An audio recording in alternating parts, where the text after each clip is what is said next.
we're gonna finish this show with a song called Howl from Joanna Lero from the album Rupture.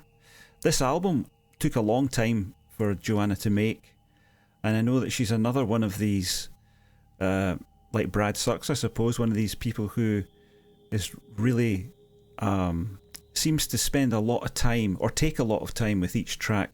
There are sometimes multiple different versions. If you go into our Bandcamp page, you'll see that this version that I'm going to play is the album remaster, but there was a single that came before. So this is the latest version, but there is another version if you want to listen to that. And Joanna is from Poland. I think still living in London, I'm not sure.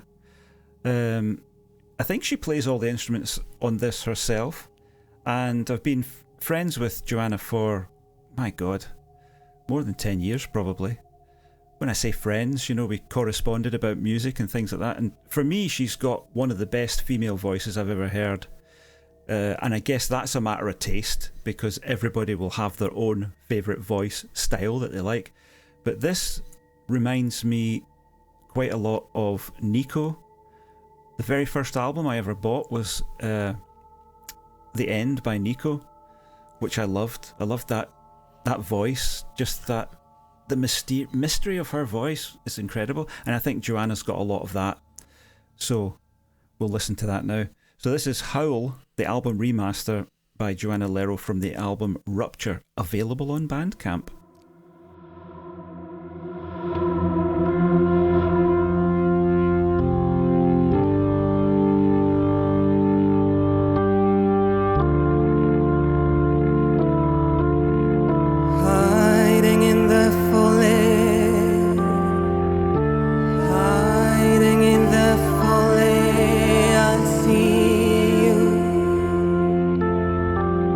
Cold and full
That's a beautiful piece.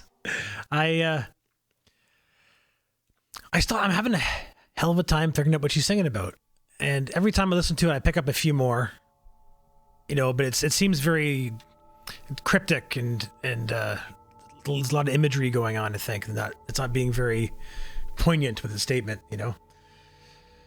but or maybe I'm wrong entirely, but I do find it beautiful. I love the understated, almost muted, or kind of like the high end is kind of rounded off. The percussion that's coming in, it's got like that kind of like Icelandic Viking style percussion to it. And I dig the organs. I can't tell if it's a Hammond organ or what kind of organ that is, but it's it could be a VST. I don't know, but it sounds great. I love how the organs, they're so good at expressing something musical, but it also has like a delicacy to it because like the notes don't come in slowly and they die off just as fast as they come in, and it has like a kind of clunkiness to it. But I don't know. It's used very well there, and very quickly the organ, you get lost. I don't know if it just kind of just disappears into the mix, and it becomes all about her, multi-timbral vocals and string section that are all kind of wound together, like I almost picture it being like a hair weave, and it's all one piece, but it's all made of multiple things, and it's wonderful. I'd love to hear what you think, or what the lyrics to be about, or how you interpret the content. Well, Joanna's Polish. So when she writes lyrics, she writes them in English with a Polish perspective, if you like. So I have read the lyrics, but my memory isn't good enough to tell you what they're about. When I'm listening to Joanna's stuff, it's really about the quality of her voice, and a bit the same way I would listen to Liz Fraser of the Cocteau Twins. Liz Fraser quite often doesn't sing in words, she sings in sounds. Okay. And she varies those sounds, I think, every time she performs the piece. So it's just about the sounds, and that's the way I treat Joanna's vocals. I don't worry too much about what she's saying.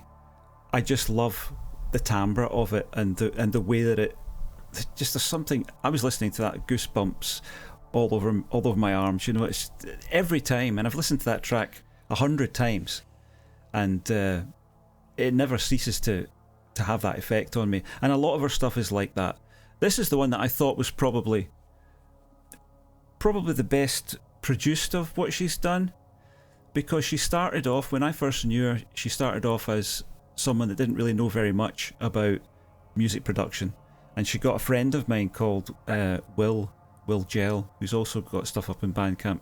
She got him to do a lot of production, and he was a work colleague of mine, and he would come into the canteen and say, Joanna sent me this stuff and I'm trying to do this with it, I'm trying to do that with it, and I would give him bits of advice and stuff, being this slightly older sort of mentor type thing, and then that would feed back to Joanna. So that's how I got to know Joanna. But I think she's really become quite accomplished now with a track like that. I feel as though you could put that up against any commercially produced music anywhere, and it would stand on its own 2 feet. I think so. She's done a fantastic job in learning it all, and the arrangement in that piece is quite complex with all the voices and the little bits of instrumentation. It's absolutely wonderful. I love it. I agree.